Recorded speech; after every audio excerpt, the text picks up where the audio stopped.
Hello everyone, this is Ramlays from 40k Theories, and welcome to this new episode of 40k Lore for Newcomers.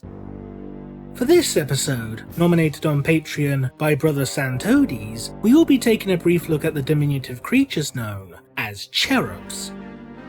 This video will be a brief overview for certain events that may be explored in greater depth within additional videos in the future. So without further ado, let's begin. If the road is easy, the destination is worthless. Cherubs, also known as cherubim, are one of the numerous types of biomechanical construct that are known to the Imperium as servitors. In appearance, cherubs take the form of angelic children sporting small bird-like wings, and they often sport a number of cybernetic augmentations such as bionic eyes or limbs. While the wings of these constructs are generally incapable of generating enough lift to grant the power of flight, cherubs are nonetheless able to move through the air with surprising speed and agility. This is thanks to a series of inbuilt anti-gravity generators which are similar to those utilised by vehicles such as jet bikes or land speeders, though on a smaller scale. The majority of servitors are programmed to perform a singular task, which depending upon their designated function can range from hauling cargo, piloting aircraft, or even operating heavy weapon emplacements upon the field of battle, even to the point of putting the performance of such tasks above their own self-preservation. Cherubs, by contrast, appear to display a greater degree of autonomy, at least from an initial glance.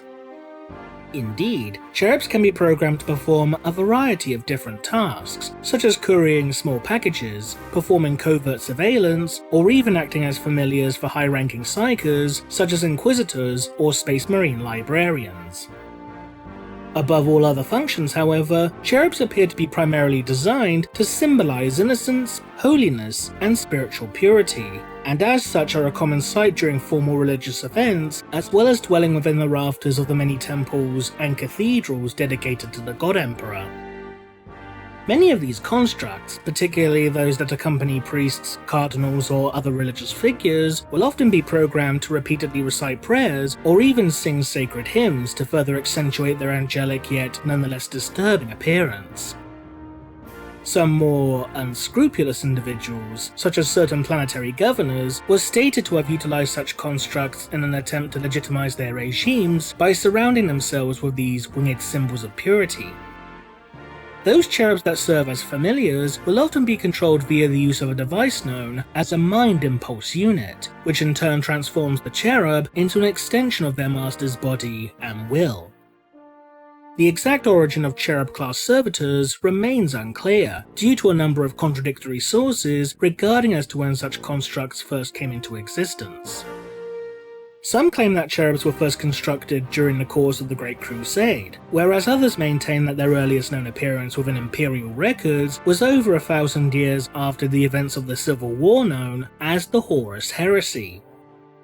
Regardless, cherubs are constructed in a similar manner to other types of servitor, grafting various cybernetic components that are appropriate for their pre-designated tasks onto living tissue.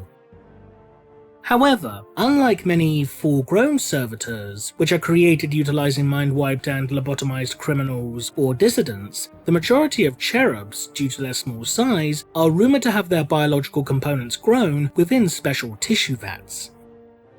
Despite this, some maintain that a number of cherubs are in fact developed by subjecting children to the process that transforms an individual into a servitor.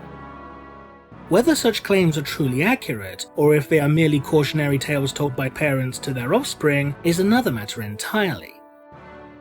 Those cherubs that are said to have been created utilizing lobotomized children are supposedly classified by the Adeptus Mechanicus as Nephilim, and are said to be far more advanced than the more common vat-grown cherubs, although the veracity of such claims remains unconfirmed. And that concludes this edition of 40k Lore for Newcomers. If you liked this video, consider supporting us on Patreon for more content. To those that are new to 40k, we hope you learnt something. So leave a comment below, and thanks for watching.